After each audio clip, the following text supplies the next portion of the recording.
হচ্ছে, আমি আবার বলছি, আমরা বিশ্ববিদ্যালয়ের নিয়োগের ক্ষেত্রে আপনারা যদি চান কোন পদে নিয়োগ হয়েছে, কোন পদে কতজন ছিল, কতজন পরীক্ষা দিছে, যারা লিখিত পরীক্ষা পাস করছে তাদের লিখিত পরীক্ষার মার্কস, তারা টেকনিক্যাল হলে টেকনিক্যাল পরীক্ষার মার্কস, ভাইভাতে কত পেয়েছে এই মার্কস আমি আমার অফিসে সংরক্ষণ রাখছি।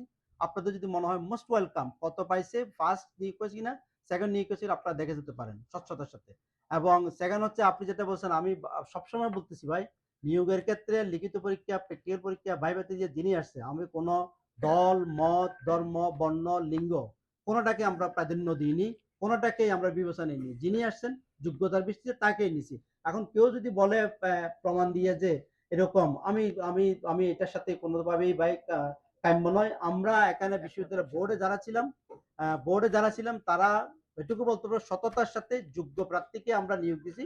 সেই রিলেটেড যত ডকুমেন্টস আপনারা সেই ডকুমেন্ট আমাদের থেকে নিতে পারবেন। ধন্যবাদ। আমার মনে হয় কি, জি প্লিজ।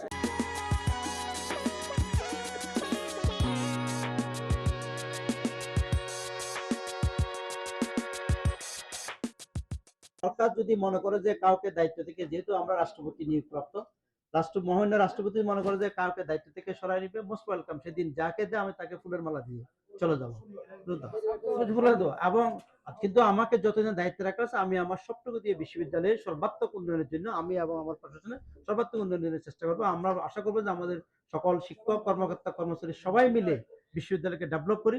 যে কদিন থাকি, সবার রিজিক তো যেখানে যেখানে আছে, আমি না এখানে না হলে আমি ঢাকা বিশ্ববিদ্যালয়ে চলে যাবো। যে কদিন থাকি আমরা আমাদের দায়িত্বের সবটুকু যাতে পালন করি এবং আমাদের শিক্ষার্থীরা যাতে যথাযথভাবে ক্লাস পরীক্ষাগুলো পায়, কেউ যাতে দায়িত্ব অবহেলা না করে, সেই জায়গাটা আমি একটু অনুরোধ করবো সবাইকে। এই আমাদের